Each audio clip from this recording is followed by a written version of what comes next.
Kodagu ವಿವಿಯನ್ನು ರದ್ದುಗೊಳಿಸಬಾರದು. C ಮತ್ತು D ಭೂಮಿಯ ಗೊಂದಲ ನಿವಾರಿಸಬೇಕು.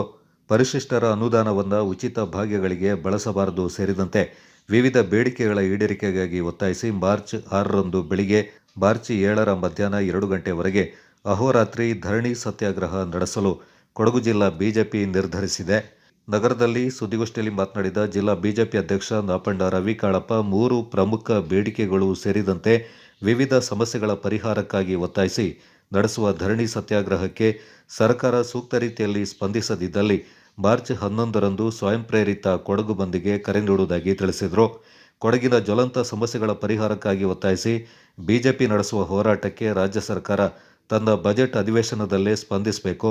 ತಪ್ಪಿದಲ್ಲಿ ಬಂದ್ಗೆ ಕರೆ ನೀಡುವುದು ಅನಿವಾರ್ಯವಾಗುತ್ತೆ ಎಂದರು.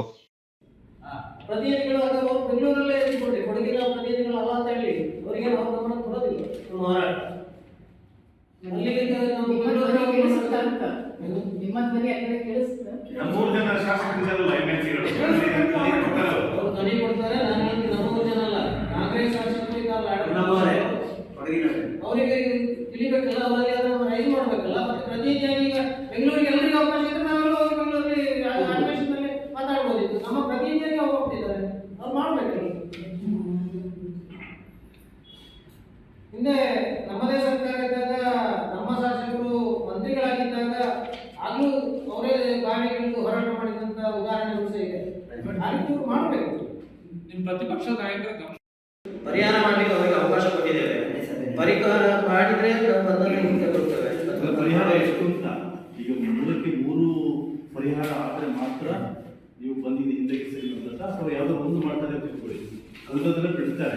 3ಕ್ಕೆ ಏನಾದ್ರು ಈಗ ಒಂದನ್ನ ಪರಿಹಾರ ಮಾಡಿ ಬಾಕಿ 2ನ್ನ ಇನ್ನೊಂದು ಸ್ವಲ್ಪ ದಿವಸದಲ್ಲಿ ಈಗ ಮಾಡ್ತೇವೆ ಅಂತ ಹೇಳುವಂತ ಒಂದು ಭರವಸೆ ಏನಾದ್ರು ಆಗಬೇಕು. ಅವ್ರು ಏನು ಸ್ಪಂದನ ನೀಡಿದ್ರೆ ಸ್ಪಂದನ ಖಂಡಿತ ಮಾಡ್ತೇವೆ.